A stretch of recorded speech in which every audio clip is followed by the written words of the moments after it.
is since we're releasing this on the full moon, you guys need to do your full moon ritual. Now, I actually recommend that you don't do it if you can't follow these first simple steps we're going to go over soon, right? With, your buddy from Moon Days, the AAM. Now, today specifically, we're going to be going over the actual, what things that you need for your full moon ritual, right? So, let's just check out this checklist. So, first of all, you're going to need the seed you planted, whether that be a paper you remember or whatever you have going on, right? It could be dealing with your mentality from the past, although that may complicate things because remembering your mentality from 6 months ago is kind of complicated, right? But so, just listen to this. You need your seed that you planted, or your mentality if you want to be extracurricular, although I don't recommend it because that's on expert mode and you really should have just planted the seed to begin with instead of dealing with your mentality, but this is just including those if they want to do something. Now, with that being the case, you're going to need your seed, like I said, you're going to need yourself, an individual, and then you're going to need your altar. Now, once you have all those things and you think you're ready to go, finish watching this video to make sure that you know everything that we're going through. Alright, so let's start with the individual. Alright guys, so now that we have our camera focused on the Royal Archangel Michael, you may know him from Moon Days with Michael, he's going to tell you about being an individual and how to actually handle that part of the experience. Well, it's you, so I don't really know what else you guys want me to say. I will say this though, if you were trying to manifest something for another person or something in a not very good mental or emotional state, well then if that doesn't really line up with you as an individual, then this is not going to go well. But I digress. You heard it here second. Alright guys, so now that it is actually time for us to pull out the seed basically that we have planted, or a better terminology would be harvest the fruits of the plant that has grown from the seed that we have planted, you need to make sure that you remember a couple of things. One, make sure you have the dates lined up right. So if you planted a seed on the Virgo new moon, you better make sure you're pulling out the Virgo new moon seed on the Virgo full moon. But we can get into that a little bit later. The other thing you need to keep in mind is that it is a lot better to write down the things that you're trying to manifest so that you can remember them when you try to pull out the seed. Because trying to do it from memory or trying to hop into a meditative state and try to recall all this can be hit or miss. So make sure you have it written down. But you should have seen our new moon video for that. Alright guys, so now that you see the actual sparkling on the crystals and the night pillar, the imagination of the celestial situation, this is basically where we're going to be handling the actual full moon ritual. Because once we deal with this full moon ritual, you're going to need our altar, right? So once we actually have our altar placed, what we want to do is we want to illuminate the candles. Because it's the full moon, we're symbolizing light, we're symbolizing all this stuff. So what are we doing? We are basically ripping off the shell of the seed and actually having the taproot grow so the seed can actually sprout and become in experience, right? So we're shedding its unconscious awareness, we're shedding its night pillar-like situations, and we're illuminating its day pillar situations, right? So you guys can look on our actual new moon video to understand your altar creation, but this is just a basic setup right here. We have our big amethyst over here, known as the postulator, and we have our little apophyllite over here, which is our day pillar, right? So basically, this is what we have going on as our little example altar, and theoretically, we would have our seed placed on that little drop in the center over there, right? We have a wall. So basically, what you want to do here is you want to have an experience dedicated to the actual energy of the full moon and new moon that you planted it in, which will basically dictate how you're going to actually physically play out the full moon ritual, right?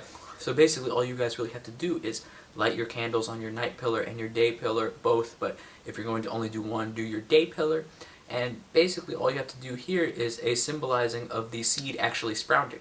So with this being a Virgo new moon, you may want to be doing a lot of squats and goddess poses or whatever you want to do that's symbolizing you're lifting the seed out of the dirt in a sprouting formation.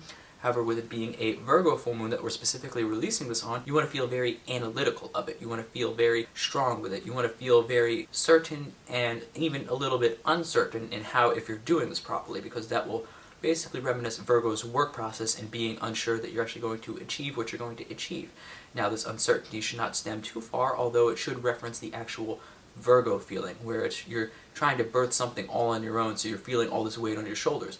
But once you release it and you actually go through with this work process, you'll basically be manifesting that new feeling, that new vibration, that new wave that you're riding that you worked so hard for the past 6 months. Now, with all that being said, we're going to show you what you can do with a few stipulations here and there in case you actually do miss the full moon specifically, and what you want to do after the fact if you haven't released the seed. Well, considering the fact that this is a Virgo full moon, you can't put it past me for knocking you for the fact that if you did miss your full moon, what are you doing? But let's say something happens, you do miss your full moon, what do you do now? Well, not all hope is lost, and allow me to explain. When you plant a new seed, say on the Virgo new moon, you must wait at least 6 months in order for you to pull out that seed so it can fester in the waters that you placed it in, give it time to manifest, and then you can pull it out on the full moon of that same sign. So this is a Virgo full moon, so you should have planted your seeds in the Virgo new moon, right? So if you do miss your full moon, there's a few things that you can do. If you miss your full moon, you can still go and try to manifest the seed that you planted on that new moon on a full moon that either trines or sextiles the full moon that you wish to remove the seed for.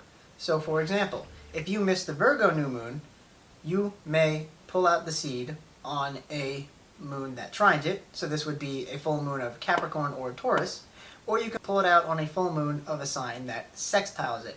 So this would be Cancer, or it would be Scorpio.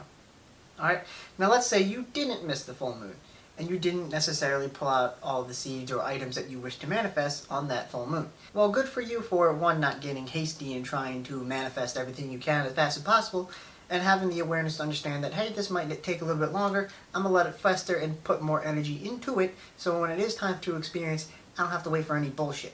But when you do decide to do that, you can now understand that you can take out that seed on any full moon that sextiles or trine it. So if it's a fire sign, obviously any fire sign will trine that fire sign, and if it's Aries, you can pull it out on, say, a Gemini full moon or a Aquarius full moon, and so on. Just do the math for the other signs. Now, one thing that you need to keep in mind is that you have to wait a minimum of 6 months. So from new moon to full moon, you can't pull out the seed before then because it will not have enough time to fester in the emotions, thoughts, and energy that you've put into it on the new moon in order to grow into what you want it to be. It's always got to cook. Always got to cook. Just don't cook it too much.